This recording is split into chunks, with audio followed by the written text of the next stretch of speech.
All right, how y'all doing? Welcome back to our In Our Opinion podcast. I'm Mark. How y'all doing? This is... Just call me CJ or CC. All right, so we got two special guests on today, and we're going to talk about Black entrepreneurship and generational wealth. We just want to bring different perspectives of owning a business, being Black in it, and then how you're doing it. And then go ahead and introduce our first guest right here. Ron Donaldson. Amaya Donaldson. And then, so if you guys want to go ahead and start off a little bit, and then we start with you, Ron. Tell us about your business, your background, and all of the stuff like that, how you got into it. Okay. Well, I'll start. I grew up in Cleveland Heights High. Okay. You know, Heights boy. So, yeah, I went to Cleveland Heights, came out in 99, went on to HBCU, West Virginia State University. Okay. I got my degree in business management. From there, I played professional basketball before I got injured. And then I was with PepsiCo for about 12 years, so I did the corporate thing for a minute. Okay. And then just really, my sister, my big sis Selena, she kind of inspired me. She was always kind of into the screen printing and doing merchandise for people. Okay. But I think what I got from it, just watching her, I wanted to just do it my own way. So I wanted to have my own equipment, have my own setup, and I can kind of cut out the middleman and be my own boss in a way. Yeah. Okay. And that's kind of how I got started. Okay. And then you want to go ahead and tell us a little background about yourself? Sure. So I'm originally from West Virginia. I grew up in West Virginia. Moved down here to get a better shot at basketball.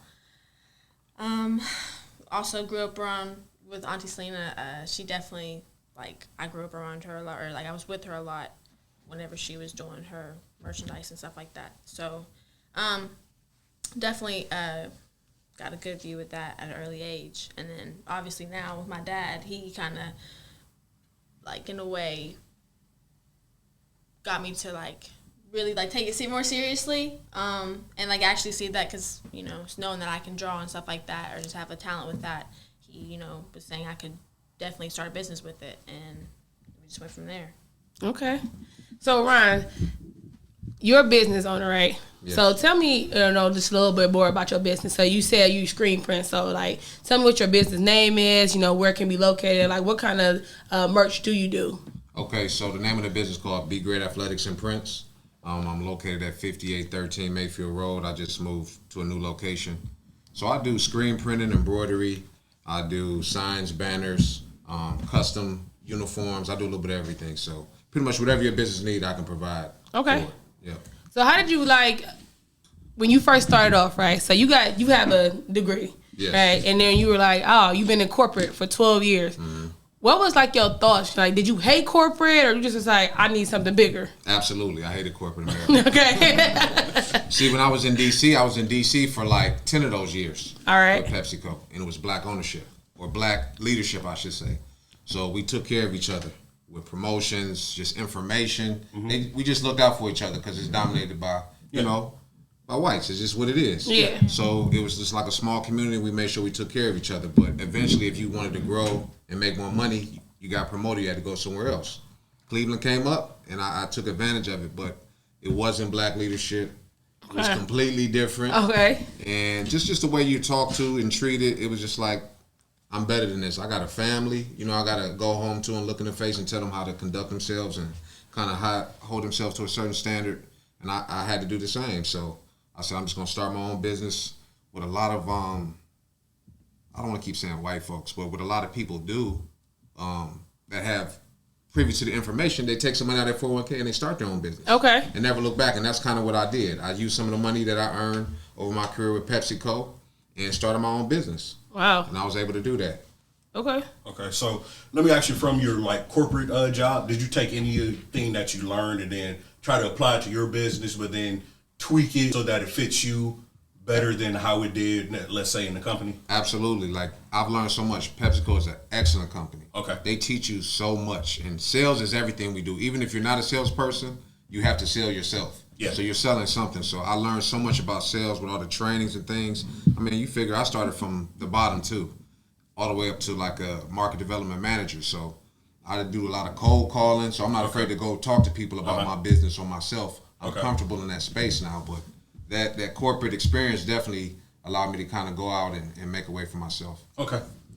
So then because I've heard over like within the last few years, I feel like there's a lot more information about how to get money and how to go about it. So then one of the main things that I heard, and I just want to know your opinion on it, they said it's not necessarily a bad thing to start in a corporate job, but for like us black people, let's get in those jobs, let's learn from them, and then, like you said, take it and then go ahead and apply it to yourself. So would you give somebody else, upcoming entrepreneur, would you give them that same advice? Absolutely. You have to have that experience. You can't go in there blind because there's still a learning curve. Even if you do have corporate experience, there's still a learning curve because you don't have the funding, you don't have the resources to back you like, the big corporate companies do. So you have to have the experience. Same thing with college. Like, it's okay to go to college for a year or two, get experience, but if it's not for you, that's cool. Yeah. But you got the fundamentals down. So now you have something that you can build on. Yep. But to just go in there blind and not have any tools, I mean, it's going to be hard to do. So you said you went to HBCU. Yes. Do you feel, so I went to a PWI, Private War Institute. So, hey, I got to put it out there, right? Do you feel like you were, as far as being encouraged and community-wise and you being able to network differently, did you feel like going to HBCU was a better experience for your business, like now looking back on it, or do you feel like you needed more diversity when you were going to the corporate world and starting your own business? Oddly enough, it has a title of HBCU, but most of the commuters were white. Okay. So only the athletes and some out-of-state students were black. So everybody on the yard, that's HBCU, but the actual school itself was mixed. Wow. Yeah. Okay. So, because they had land grant money, so they had to continue to keep that title to keep the money coming in. Okay. Yeah, so that's how that kind of worked. But my mix, or my, I guess, comes from heights. I mean, we had Asians, we had whites, we had a little bit of everything. So that's kind of where my spectrum from that came from. So I was always kind of comfortable in any space. Okay. Yeah. So AD, how do you feel about so you are young, right? You 18, you just graduated high school. Yes. From Lutheranese. When you're thinking your dad, you talk about entrepreneurship and you having a similar diverse background, just because you were in West Virginia and then coming to Lutheranese, it was a different experience. How did you feel like it helped you maneuver as far with your customers now? It definitely helped a lot. I just, cause,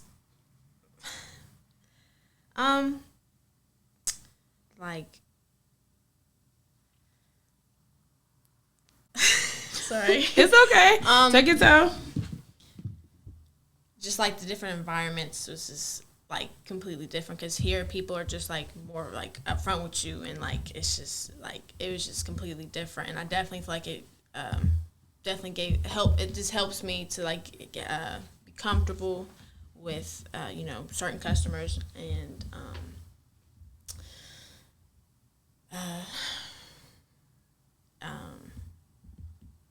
and just be able to like move in certain environments and with certain people. Okay.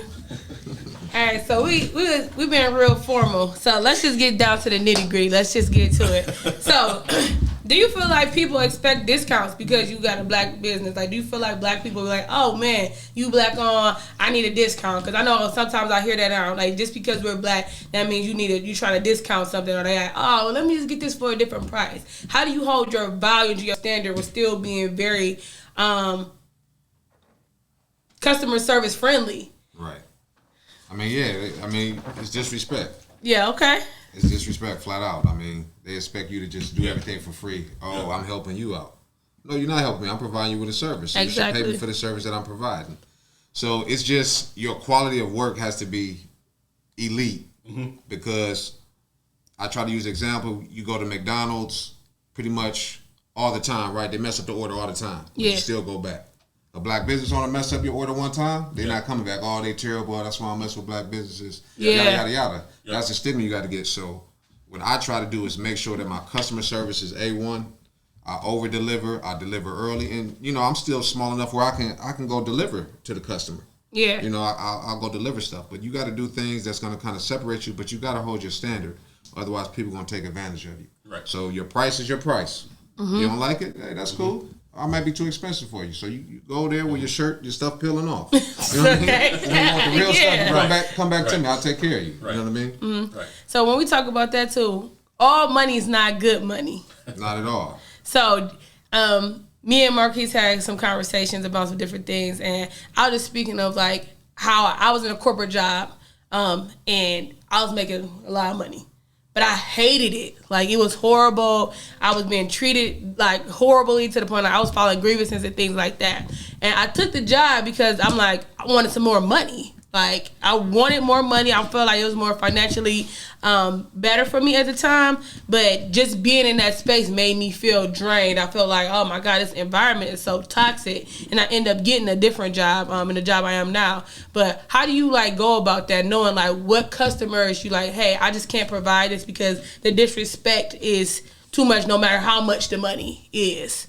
Oh yeah, I mean, you got to set your boundaries, and again, what we talked about earlier about setting expectations. I learned that from corporate. It's just certain like little things that they teach you. Set the expectation for the customer. So you have that initial consultation or that initial engagement.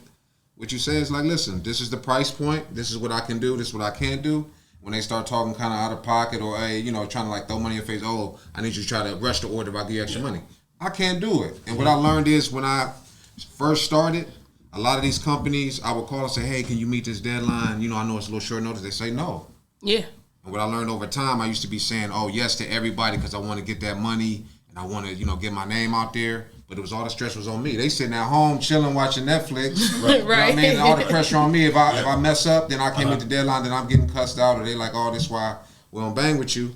But after a while, it feels good to say no. Nope, I can't do it. Mm-hmm. I'm not putting that pressure on me. I'll find another order. Business will come in where I can do something different. But yeah. So, in the same vein as that, where you said you got to set the expectations, how do you balance between, like you said, you still want to make money, but then how do you not become overwhelmed with too much stuff?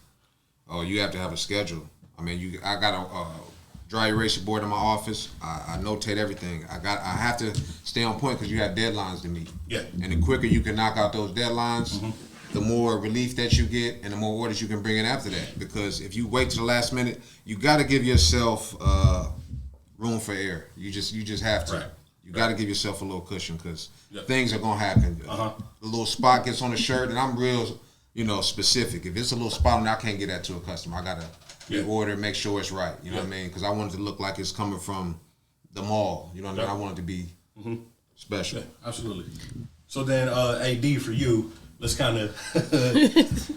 Would you say your passion to get into business, did that come from your father, or is it more of something you kind of saw and you wanted to cultivate it and get into it more on your own?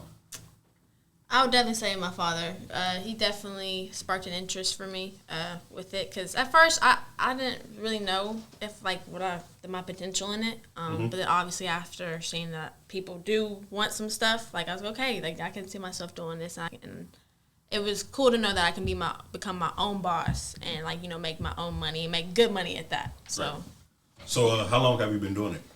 I think I started my first job in 2020. So okay. I've been doing it, but not consistently yet because school's kind of played a part and just being busy, sports and all that stuff. But I would say I started around 2020. Okay. So then my question for both of you guys is, what would you say is the hardest part of being in business for yourself? You can go first. Just, I would say it's a lot of things. I mean, there's nobody to lean on. You got a lease that's due. You got inventory. You gotta come up with that money, or you're gonna go out of business. Yep. So just the pressure of the financing, making sure you have return customers. That's a big thing too. Having return customers, making sure that you're keeping your standard of your product. And work-life balance for sure. Okay. For me, since this is just all new to me, so just, I guess, learning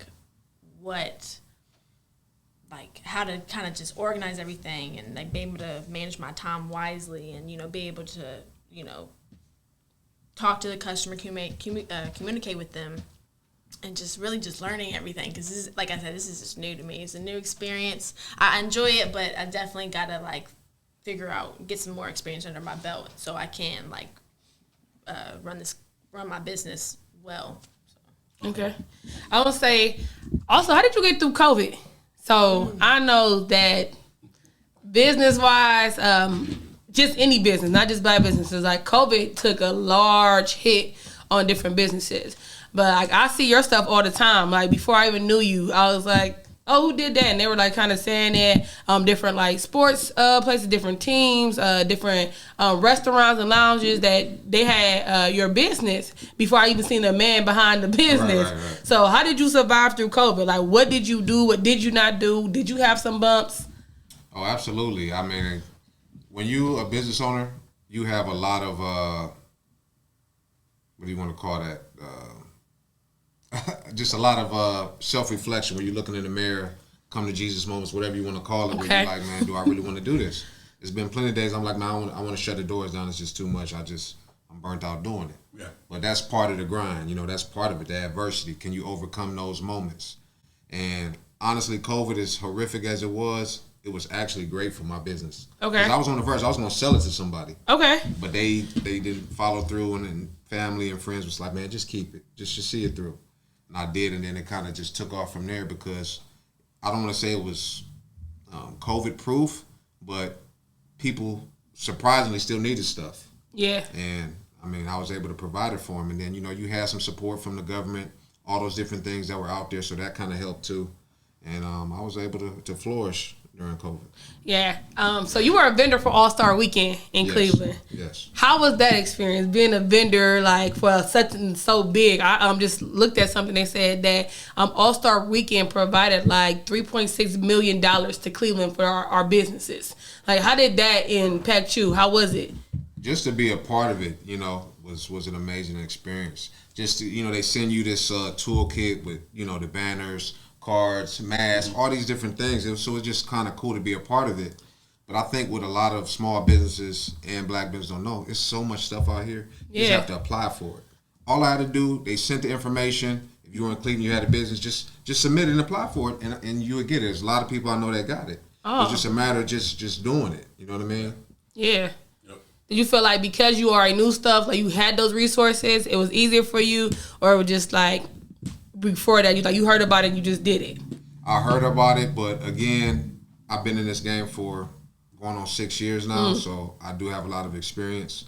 I'm also MBE certified, so that's Minority Business Enterprise. Oh, okay. That's with the Urban League, and that's free. Uh-huh. So if you have a black business and you've been in business for 2 years or more, you need to sign up immediately. Okay. Because you can go after bids with the state of Ohio, so they have funding set aside for us to make money. So if you're a minority-owned business, you have money set aside for you to go after certain bids. So if you have construction, if you have cleaning, whatever it is, it might be something in there for you to go after. Wow, I didn't know that. Yeah. Dang, that's some really good information to hear about.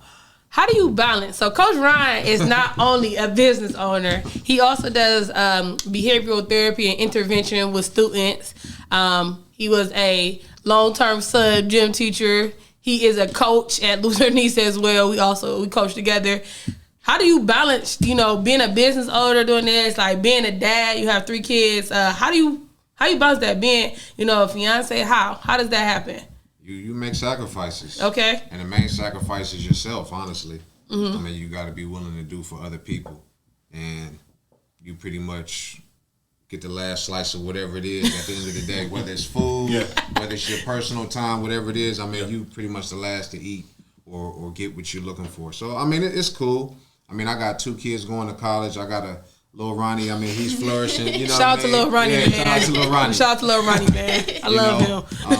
Wifey, you know, she holds it down. Just having a good support system. So it's kind of easy to make that sacrifice when you got great kids. I mean, I couldn't ask for anything. They don't get in trouble. I mean, she got 4.0. I mean, she got a full scholarship to go to school. Like, you can't ask for more than that. Yeah. So that's more reason for me to work hard and kind of take a back seat to them to make sure things get done. So it's just part of it.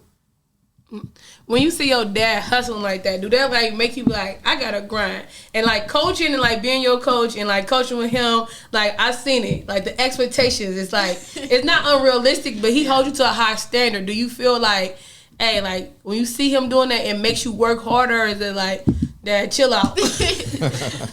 No, for sure. When I see him grinding, like honestly, sometimes I don't even realize it till like I really look and like, wow, like my dad really be grinding. Like he really gets it done. Cause I know it's hard out here, and like it definitely pushes me to be greater, and it in a way it like makes me set higher expectations for myself to do better and to just be a better me. Mm-hmm. So being a girl dad, Coach Ron, like Ron, how is it like being a girl dad? Did you feel like because I know AD when we have a conversation like she was your first child, like when as a girl dad and having I'm a girl, you know, I'm a daddy's girl. Did that make you feel different? It's like, man, like I just have to, I gotta get it. Absolutely. I mean, honestly, when I was playing overseas, I got injured. I had to have a emergency hernia sports surgery. Oh. And I just thought my dad, he traveled a lot. He was an entertainer, so he was always on the road. And like kind of being in the field that I'm in too, outside of my business, I understand the disconnect between, or the importance of dads with their kids. Mm-hmm. Like, a lot of guys don't understand the importance of just being present. Like, so many kids got traumas because their dad ain't around. So I just know how I felt, and why I go to track meets that's maybe an hour away is because and I used to drive to West Virginia, 4 hours up, 4 hours down, just to see her play for an hour and a half, and then I got to get back on the road and come back home. Like, that's difficult, but I know what it's like when you're a player or a young person to look out in that crowd and you see your somebody there to support you. Yeah. You hear your name being called, even if you trash out there. You know what I'm saying? Just to hear that support, you know, it means something. You're going to remember that for the rest of your life. Yeah. So I just know how I felt kind of not having some of those moments, looking at other kids, parents be there or not getting a care package in college, whatever it was, I kind of remember that feeling. So I just always made sure that I was just like present. And from the time she was born, I was like, I'm going to make the sacrifice for her. Me trying to play in the NBA, I mean, yeah, I was a good player, but I mean, realistically, I'm not 6'5", so it was going to be harder for me to get there. So I'm like, I don't want to miss out on no moments and have her feel like I felt coming up. So I just wanted her to know that I was there every step of the way. And whatever she was going to do, I was going to be there for her. That's all. Yeah. If people don't know, like I said, Coach Ron hooping is an amazing thing to see. Is very intense. Because he's really good. He's really skilled. Like, he's a skilled athlete. He knows the game very well. And then like seeing AD hoop, like you can see some of that fire and pizzazz and just like that discipline and that hard work with her. So that was like really big. Do you feel like him being there was different? Like, you hear like maybe some other your friends who may not have such an active father, because like we know that happens. Like, do you feel like, man, like I'm blessed, like my daddy is gonna do whatever? Yes, for sure. Like, because especially since moving from West Virginia, like being in this environment where it's a little more, I guess, common, it definitely like made me like really like realize like I really am blessed, because a lot of people like they grew up a lot different than me, and definitely very blessed to have you as a father. Honestly, want to have, we have our ups and downs, but it's worth it. It's all worth it. So. All right. So when you talk about like being the girl, I'm a daddy's girl. We here with it. So when you think about that, do you feel like he tells you things you're like, oh man, you old, you don't know what you're talking about? like let me live my life. Do you feel like that, or do you take what he says like advice, like even around like guys or like school? Like, do you take that more serious because y'all do have that? Because I know I seen y'all, like you and Lil Ronnie, y'all try to live in his skin. I'm like, dang, let him breathe. like how do you feel about that? Do you listen to him all the time, or is it like I gotta learn on my own some days? Be honest. Keep it real. Keep it real for the people. I'm gonna keep it real. Sometimes I would assume that I would listen to him, but then I'd go do the complete opposite. So, when you 18, it happens. So yeah, I know he gives me really good advice, and I do at least I try my best to listen to it, but sometimes I always want to go do the opposite. So yeah, sometimes I definitely got to learn for myself, but then I'm always like, I should have listened. Like, it's just so. The experience, it's okay. We've all been there. So listening to your dad, like trying to experience, do you also think that when you get older, you're going to reflect and be like, man, I should have listened to him more, I should have listened to him less? Like, that's a good question, because honestly, I feel like when I get older, I hope that I listened enough to where I can be like, I listen. I'm glad I listened to my dad, because a lot of things, yes, I feel like when I'm older, I feel like yes, maybe some certain things, certain situations, I probably been like I should have listened a little more. But so far, right now, I feel like I've done a good job so far. Yeah, So. you did a good job. Okay. You got a 4.0, right? Yes. So you are highly intellectual. Your grades are straight A's. What is the biggest thing about being young and just like balancing? Because like I said, you have really good grades. You play basketball. You run track. You got a state ring in soccer. Shout out to her. So like you are very diverse. Like you said, like even with the fashion, like I see you get dressed. I'm like, man, like it's just different. How do you like balance being a teenager and like getting involved in different stuff, like your academics? And I know that you're very spiritual at the same time. How do you balance that and like still keeping poise? Shoot, that's a good question because I try to manage my time as best as I can. Like I know when it comes to my academics, I know I need to like that's like that a question I got to make sure I'm good on that. And like I guess it's just really just setting like making the prioritizing all these things because. Yeah, because honestly, I'm trying to figure that out for myself sometimes. Because like, wow, like I do like, and making sacrifices. I would say that's probably a big thing. So making sacrifices, not going out with friends when I could be going out. You know, staying inside, doing homework and stuff like that. You know, practicing, getting extra workouts in. So definitely, I would say like the two main things is just sacrifice and then prioritizing my time. So. Okay. So then from that, what would you say is your biggest or your hardest sacrifice to do when it comes to like your business and everything? When it comes to my business, time. Just setting the time aside to like really focus on time management. Right. And you about to go to college and that's all they preach in college. Yes. Time management. So like 3 days out the week, you're going to see your professor maybe 2.5 hours total. Yeah. And then you have everything else where it's just you're on your own. So they're like, no, you got to do this, you got to do that. It's like, I got all of this time. The sun is out. Like, so it's a little harder when you first get there. Because, you know, you want to go see the people, you want to do this, you want to do that. And then it becomes a little easier in the winter unless you kind of like me where you kind of like your silence and being in and not being bothered with nobody. So you appreciate that. But yeah, come on, man. Y'all got to know, man. Yeah, he is know. very much so. He is what you call an introvert, extrovert, as I like to say. It's like he can give you all this socialization. But when it's done, it's done. He gonna see you in 2 weeks, maybe a month. He only got about 3 hours for you. I just saw you last Sunday. You had about 3 hours for me, bud. Anyway, like I was saying. But yeah, so stuff like that. So do you feel like the sacrifices that you make, do you think it's worth it in the long run for your greater good? For sure. I definitely think, because like I saw this quote saying like, it was saying like work hard now and then rest later. And that's kind of what I've been trying to remind myself. Like, I still want to be a kid, still have fun, still obviously make time to, still be a kid, be young, and enjoy that experience. But also, realizing that like I still got to, like if I really want to go be where I want to be when I'm older, if I want to be successful, I've got to make these sacrifices. And I really got to prioritize myself and what I want other than what other people. Okay. So, Coach Brown, we talked about generational wealth, right?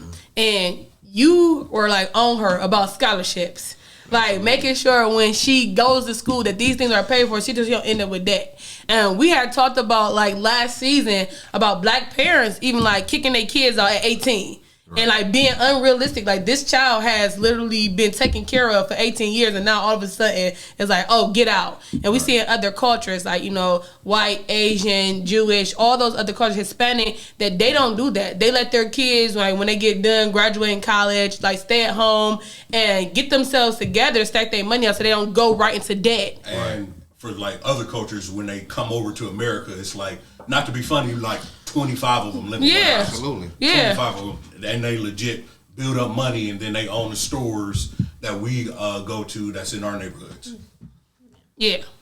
I mean, we don't have a lot of time, but I can tell you some stories. But again, like I live in the D.C. area, so it's really minorities. Yeah. It's not really a whole bunch of white people. I mean, you have Middle Easterners, you have Asians. Like it's super diverse. And a girl I was dating back then, I I mean, her father was a rocket scientist. And when she told me that her father put her on her credit card, and she said she was getting approved for homes and vehicles before she even got out of college. And I said, what? Yeah. And that's the stuff in our community we just have no idea about. Yeah. Like our primes now, I mean, they getting Teslas, Maseratis. Like that money that they're giving them, they could be using that to start, getting into stocks. Or just teaching them something that's going to help that money grow. And we're just not taught that. And it's really, if you think about it, if you say, okay, you out of this house when you're 18, you don't even have the skills. You're not equipped to even leave the house. No, you're not. So I mean, a lot of times when people don't know what they do, they go to the military. Yeah. They learn how to get disciplined, and boom, boom, they teach them how. Like, so how can you kick somebody out of the house at 18? Just psychologically, the damage that it does, and just you don't have the skills to fend for yourself. So for what I try to teach her and Jaden, and even Ronnie, even Ronnie gave some of his little money he got for his birthdays to put into the stock market because I'm kind of educating him on it. Okay. It's important. I put her on my credit card. Now she has her own Apple credit card with her own name. You know what I mean? Yeah. But I tell her, don't use that money until you can pay it off. Right. You know what I mean? Absolutely. Because credit is the key to everything. And then that's what a lot of people don't understand in the black community. And it's really important to kind of harp on that, setting your kids up. But a lot of times we're taking away from our children. We're using their name to open up utility bills. Just like all these different things. Like just think about the NBA level, right? It's like, I got to get my mom a house, boom, boom, boom. Yeah. But these white draft picks, their parents already got, you good. Yeah. Keep your own money. Yeah. And then now you got all that pressure. You got to take care of auntie, uncle, because they said they didn't got you a pair of shoes when you was in Little League. And you got all this pressure on you, know what I mean? Yeah. So it's just like the mindset has to change fundamentally. And it's just like, that's why I just try to talk to all young people. And you're going to have some that listen and some that don't. But you can only help the ones that want to listen in the end. Yeah, we had seen a different when they were talking about that the problem with the black generation in our thing is that when we have a pyramid, it's supposed to trickle down to get bigger. So the people who started that, but the problem with us is we're upside down. We always are giving back because our parents weren't set up. So then we can't really support everybody else below us, like our kids and grandkids, because we too busy throwing the money backwards, and like that shouldn't happen. Right. And the key point to what you said, when I was in D.C., it's a lot of foreigners that come over, and once somebody gets over there, they got the blueprint. So you come over, you can stay with us, we'll teach you, then you can open your own gas station, your own restaurant. That's how it literally worked. Yeah. That's how it worked. It was always support. It wasn't you coming over here and you ain't coming back for nobody else. It didn't work that way. Yeah. You come over here, figure it out where we can relocate to, figure out the plan, you get the funding, they got money for them set up. It's just like a never-ending cycle. Yeah. But that's what we don't have in the black community and the black business. Nobody want to share information. Everybody wants to stun on everybody else. And like when people come to me for information, I always give it to them. Yeah. Like even if we're in the same field, like what you're doing ain't going to affect what I'm doing. Because I know what I do is something completely different than what you're going to provide. Yep. You know what I mean? What do you think about black customer service? Because I know, like, I preach about that. A lot of time, us as black people in the industry, like entrepreneurship, like, we got this product, and we're really good at making, like, this food, these clothes, and stuff like that. But we don't have the other aspect, like you said, the customer service to get that repeat customer to keep coming back. It's like, no, my food good. I don't have to be nice and hospitable to you. Right, and I think that's the biggest mistake you can make. I don't care how good your product is. Just your product can actually be kind of garbage for real. Yeah. But if you make the people feel good, they're probably gonna come back. Like I rock with them. Rock with them. Even though the drinks may not be that good, they may not be that tight. The food, mac and cheese ain't that cheesy. You know what I'm saying? But it's a good vibe. No, and that's real because my mom, she goes to this place every Tuesday night. She's like, the food's not that good, but I like the atmosphere. I like it. It makes you feel like you're at home. Absolutely. And her and her cousins, they continuously go back every Tuesday. They regulars. Absolutely. And because they go there so much, we were even able to have my younger brother's birthday party there. They was like, we see you, we know, absolutely, we'll do something last minute. Sure, come out. We will do whatever we need to for you, and we make sure that he has a good time.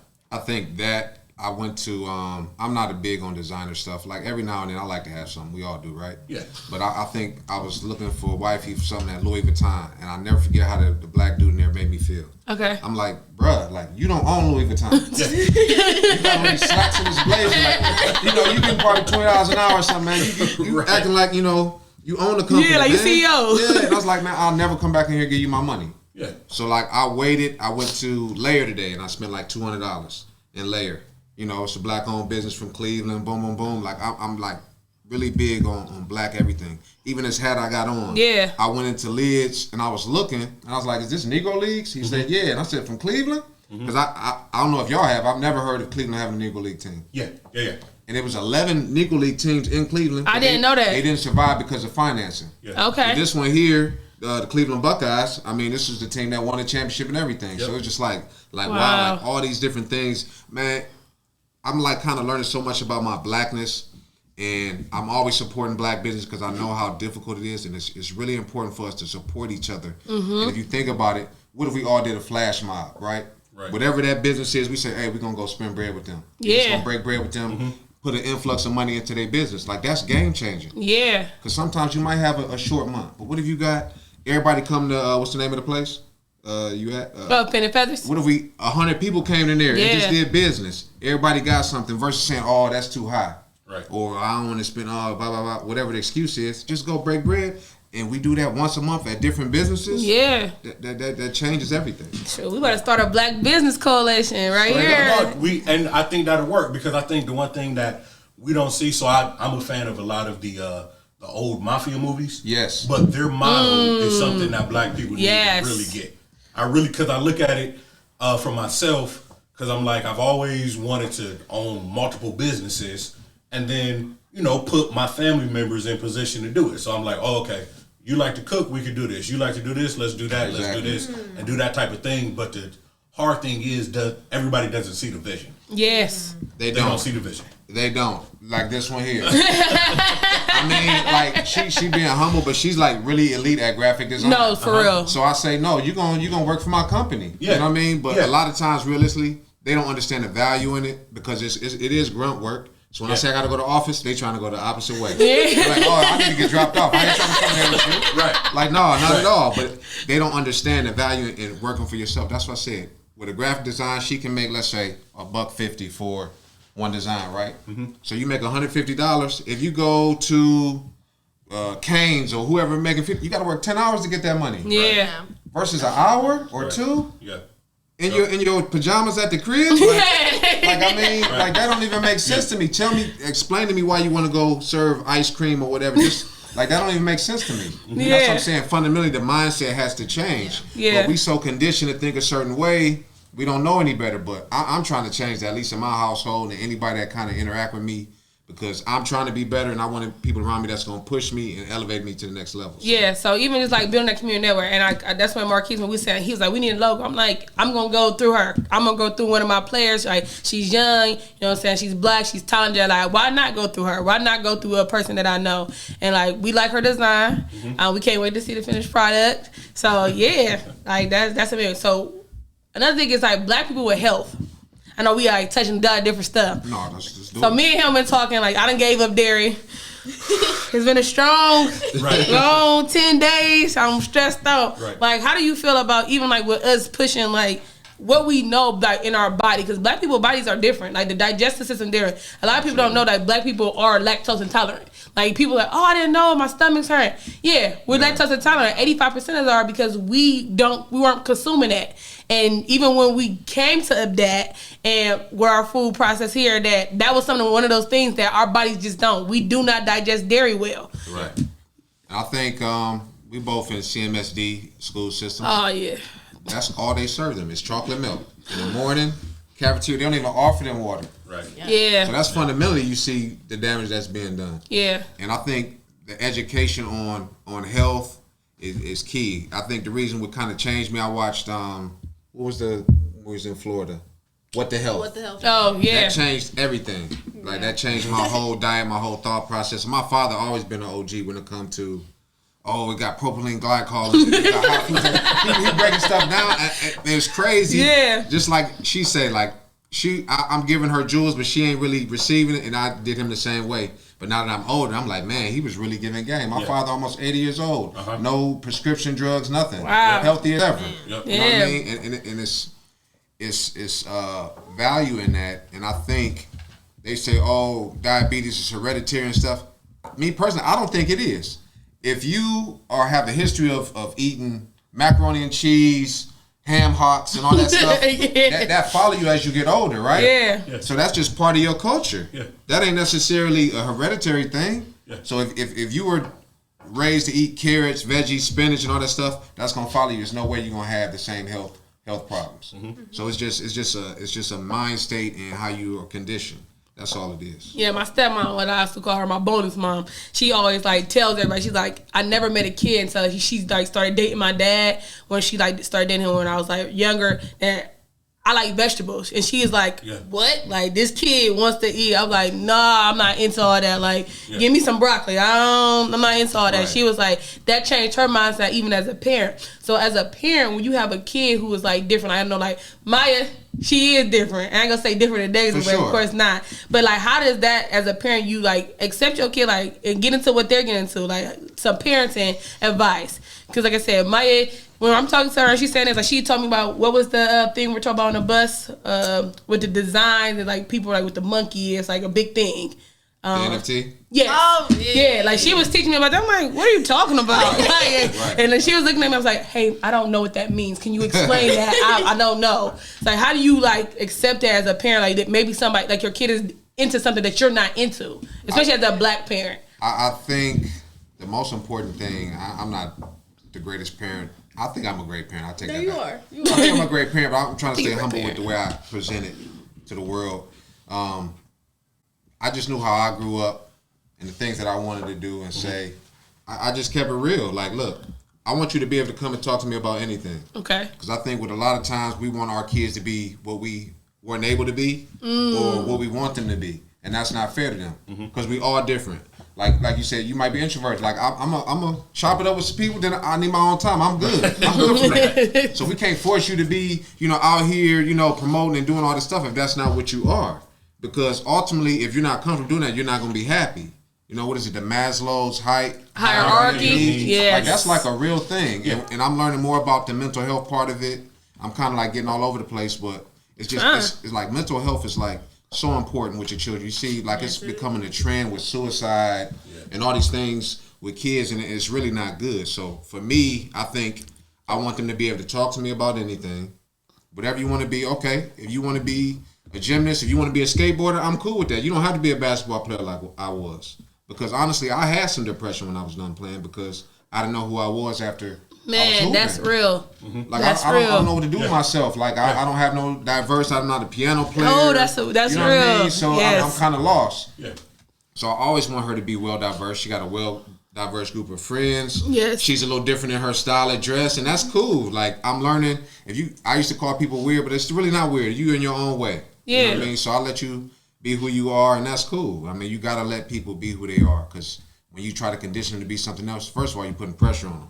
Yeah. So now they feel like they got to be like you, holding this standard. Oh, you got to average 30 points a game, and you ain't even average 30. Right. You know what I'm saying? You wasn't even like that. Right. So You average 30, unrealistic. you wasn't even good like that. You know what I mean? We asked about you. Oh, he couldn't even make a layup. Right. You know what I'm saying? So it's just like, how you gonna put that pressure on your kids? Yeah. Teach your kids to be, have a conscious mind. That's why I like to kind of like really push. Just have a conscious mind when you're out here when I'm not around. Just think about what you're gonna do. You're gonna make mistakes. It's cool. It's part of it. But at least have a conscious mind about it, and then we can kind of rock with it, whatever happens. Maya, how you think your dad speak life into you? Like, especially for like a girl from a father, and I've heard him, of course, but like, how do you feel like, what do you feel like he says, or like his biggest approach when he's speaking life into you?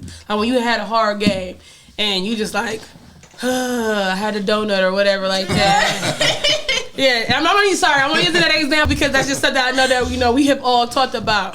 But then you came back like your next night 24 easy, like first quarter, just like everything going in. Like, how does he speak life to you? Not only when you're in sports, because having a dad as a coach can be tough, especially like when you get home and y'all done got into like some beef as coach and player, and then you get home and it's like, no, he just dad right now. Yeah. Like, how does he still like lift you up and still hold you to them expectations too? Like, he's telling you he's done dropped all these gems and give you this. Like, what do you think?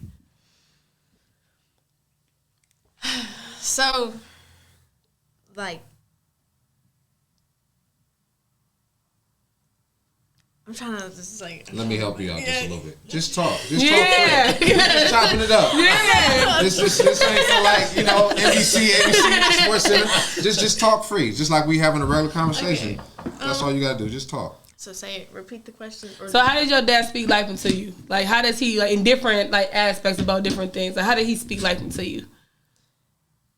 Well, he always he keeps it real with me. That's, like, one thing. He keeps it real. He lets me know what it is. But, like, and that's why I like that he doesn't sugarcoat nothing, because that's the last thing I need is to be, it's just, you know, to hear, you know. But he always, you know, like, just, he always has he's always, like, positive, though, when it comes to it, though. Even though he keeps it real, he's positive. He always says, like, you know, you should come back and just be better. You know, you can't dwell on it. You just gotta improve. You just gotta keep going. And it's like, it's kind of hard for me to explain, but, like, it's something he does in a way that I need it. Like, so you think he knows you? Yeah. Oh, he knows me. He knows me. He know what each kid need. He knows, like, that's not what you need. Yes. Okay, yes. He frames in a way. Yes. That makes sense. That's tough. You know, it is. It is tough when you're doing that. So when we talk about culture and fashion, so we all here are some sneakerheads. Sure. Let's talk about that. No, I'm not. We not going. This man's a liar, guys. I'm not even going. He in denial. Man, when we had a rehab center, he would be the first person that would sign up. I might have to do it outpatient. Yeah, so we talk about culture. Real quick before we even get on that, she like to put it on me. Loves to put it on me. She's told us stories of how she's lost shoes in other houses that she lived in with her parents. Look at her face with her parents at her aunt's house. She's lost shoes. I got shoes. I've never lost them, though. How many shoes do you have to have for you to be able to lose them? We're not going to. When was this? Last summer, you tweeted, you said, what was it? You was like, oh, stressful day is not to buy sneakers, oh, I bought sneakers. That's a stressful day. The hardest decision I have, and I'm blessed, I'm going to say it in the morning, is to pick out what pair of kinks I'm wearing. Okay, go ahead. All right. So we're talking about sneakers. We talk about shoes. We talk about culture and the business of tennis shoes. How do you think, as a black community, like, how should we handle that? Because we are the culture. Whatever we do is gonna be influential. Whatever we're gonna do is gonna be hot. So how do you think that us as black people around the shoe game, like this resale, like I hate resale. Yeah, when Nike came out, it's ruined the whole game, and you know it's a scam behind that now too. Man, no, because like when Nike came out about StockX, I'm like, yeah, shut them down so I can get the shoes for $100. I'm not about to keep paying $300 for Dunks when they're $100 retail. Right. Like, how do you feel about that? 5 years ago, nobody liked Dunks. Nobody. Yeah, that's true. Yeah. I mean, they prey on us. Yeah. That's what I learned. Think about this. I want to get off topic of shoes, but just think about the beauty supply industry. Oh, absolutely. Who runs that? White people. Asians. No. You mean to tell me in the history of time, just in our lifetime, forget before us, what is it, Madam C.J. Walker? Yes. Yeah. Millionaire back then, right? Yeah. Millionaire. Back when, that's probably like $1 billion back then. Yeah. Her own estate, all of that. Yeah. You mean to tell me nobody since her said, hey, dang, we should probably open up a beauty supply store. Yeah. And Asians dominate the market? Yes. On what we know? Yes. Like, that doesn't make sense. Mm-hmm. Think about that. So, same thing with Timberlands. Timberland prices went up because we rock Timbs, right? Mm-hmm. Gotta have a fresh pair of buttons every season. Yeah, so Timberlands used to be like $100 maybe. Now they $200. Dunks, Jordans, everything. Yep. They just monopolizing on us. But what are we doing to kind of take that power back? The only way is to stop buying it. Yeah. If we stop buying it, then prices gonna go down. But it's a cycle. We'd rather go buy some J's than do an LLC or kind of pay off a bill to have that credit. I mean, it's just kind of brainwashing. Yeah. So it's just like, it's one of them things. I don't think it's gonna change. Honestly, how can it change? Like who? I don't want to stop buying Jordans to be. I get it. Yeah. Like just being straight up. But it's just like. For me now, I'm picking and choosing what I want to do. But like, if you think about it, if you buy 10 pairs of J's or something, I mean, that's over $1,000.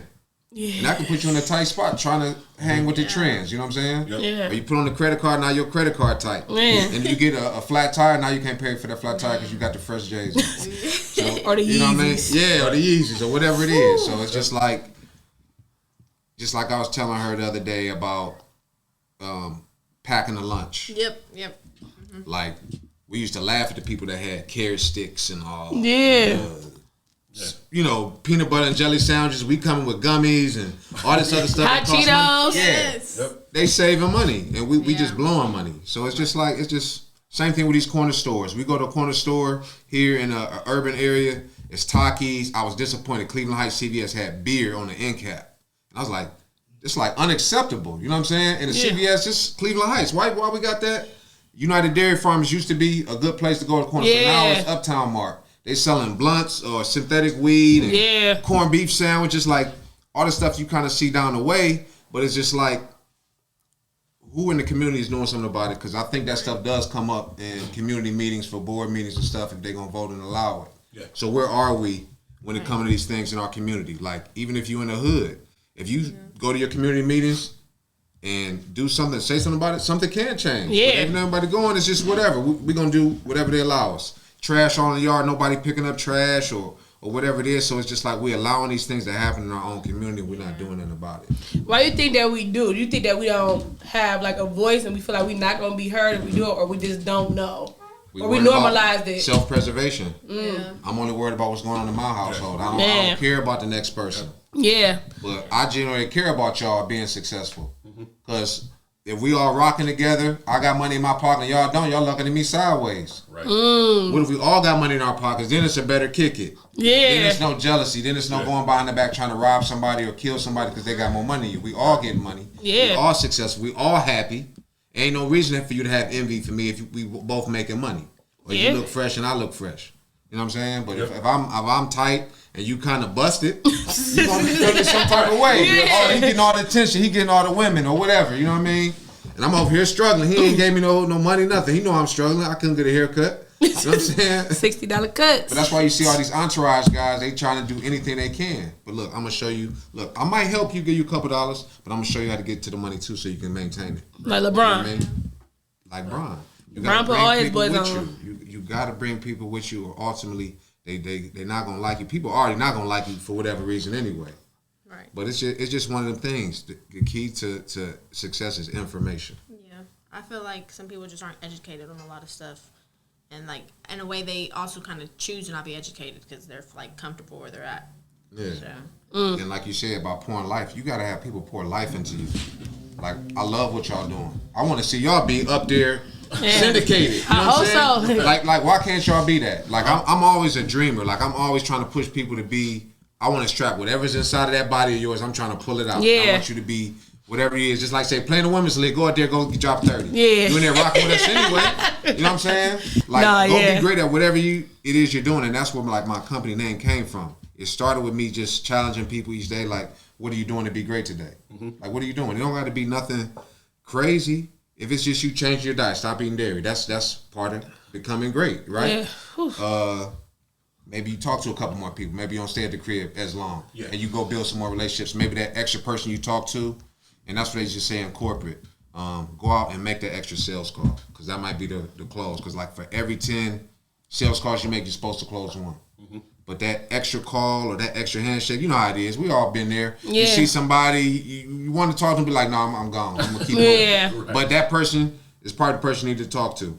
That's going to help y'all get off the ground, be syndicated, because they know somebody, because it's all about relationships. Yeah. You know what I mean? So it's just taking that extra step, but you don't really feel like it, but I'm going to do it anyway because it's the right thing to do, and it might catapult me there. So with that, it's really big to have people around you, like you were saying, like networking. Me and you had talked, what was that, Monday, about having people in that space who are not on the same level as you or somebody bigger, or really talk about the things. Like, how do you pick and choose who you give your energy to? Because, you know, you said everybody don't see the vision. Yeah. And you get it instantly. It's just like even when you kind of interacting with people, you know, like, oh, his vibe is off, man. I ain't effing with that. You know what I'm saying? Yeah. You already know somebody on some grimy stuff. Yeah. But when you know somebody genuine, you can kind of feel that, and you're like, hey, I can connect to that. And that's how you develop friendships, right? So I think just seeing the red flags and just seeing it at face value. If you see somebody that's doing good, they interacting with people, and we've all seen people that kind of like dump on people and they don't show love or whatever. So you want to stay away from them people, because you got to keep a good circle, because you need people to kind of keep you motivated, because we human beings, man, we kind of go up and down with our emotions.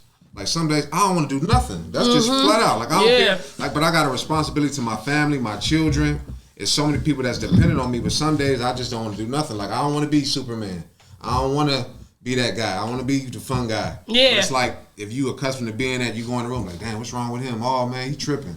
Mm-hmm. Then the whole mood is down. You know what I mean? So that's pressure too. So I just think that as if you're actively trying to get in business or stay in business, you have to mingle and continue to be around people that's going to kind of motivate you and show you, continue your education in your business. Because it's constantly changing, whether it be food, whether it be fashion, whatever it is, it's always changing. So you got to continue your education. Okay. I'll say, so being a basketball player and growing up in the Heights, what do you feel? Do you feel like we're gonna be wrapping up soon? Okay. Like, do you feel like the Heights like really gave you that? Like, and then like, do you feel like basketball kind of set your groundwork to be disciplined? Because you just talked about it, and I know like I can say that too. When I tore my second ACL, I was really down. I was like, absolutely, I don't know what to do other than basketball. I don't. I was playing semi. I was like, what do you mean? Like, what's after basketball? Like, even though I was established, it's like, but basketball, I feel like that was my identity. Right. So how do you feel like once you like done with it? How like what's some advice you could give to somebody about the groundwork and just like what basketball brings, but also understanding like having another mask to take off so you don't get in that space? Right. First, shout out to Cleveland Heights. I love the Heights. Like I put the Heights hoopers up against anybody in the city, to be honest with you. And it's just like we just had a community. Well, we just got it in. We went to Cumberland, we went to Kane Park, we went to Denison, yes. We went to the Creek. We traveled. We just hooped all the time. Taylor Academy, shout out to Mr. Ross, who gave us a place to play when we came home from college. Oh. It was just a thing to come home. We had a college group. We called it the Chicken Games. I actually got to make a T-shirt for that, too. But we would play for the chicken. Yeah, black folks playing for chicken sound crazy. But no, it was like a big thing. It was like a fun thing for us to do. And it showed us how to be competitive. We was playing for something. We was in a safe environment. So it was just a lot of things with that. But in regards to life after basketball, I think for me, it's just accepting it. It's over. Yeah. It's over, man. It's okay. Like, I think 2.5% make it to the NBA. Yeah. So you can say you're trying to go to the league, but realistically, you're not going. Right? You're not going, man. It's what it is. Yeah. So, like the dudes I play with in the rec league. Okay, go in there and try to relive it, act like you about to get a scholarship or something. Go ahead. That's it for you though. But what are you gonna do after that? Like I used to break my neck to go to open gyms and stuff like that, but then it's like, man, I need to be trying to get some money. I need to be taking care of my family. Like I need to be doing other stuff or pointing to other kids. That's why I love coaching. Yeah. That's why I give out scholarships at Cleveland Heights to seniors and at my university because it's all about giving back. Because I want to give a shout out to a gentleman named Coach Fields. He's been instrumental in my life. I talk to him every day, and I've known him since maybe like the 5th grade, or maybe even 4th grade. But he took time out for me to work out with me in the gym, and that's how I was able to get my scholarship. Yeah. Because I didn't have the best senior season. But we got in the gym after the season was over, and we worked every day. And I went down to Western State, played, got a scholarship on the spot for the time he put into me. So I always pay that forward now to other kids if they willing to put in the work. You know how it is. Yeah. I'll come in, we come in the morning, we working out. If you really want it, I'll put the work in with you. Because I know what it's like to feel like, man, I want to do something, I want to be something. Because you may not have no parents or aunt or uncle like pushing you to be that. You know what I mean? So it's all about pouring life into people, giving back, and just accepting that it's over. And I think the best way to describe it is me trying to make it to the league maybe wasn't meant for me. I think me pointing to her, other kids, it might push them to get there. Yeah. And I'm fine with that. I'm good with that. Yeah. Well, we're about to wrap it up. Well, thank you guys. Ron, can you shout out your business one more time for us? Be Great Athletics. Same thing on Instagram and Facebook. I'm located at 5813 Mayfield Road, the new location. I'm waiting for this young lady to finish the logo so I can get the sign up so y'all can see it when y'all pass it.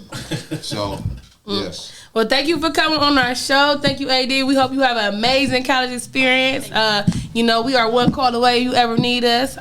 So this is Just Call Me CJ. And I'm Mark. And this is our opinion. That was great. Wow, that was awesome.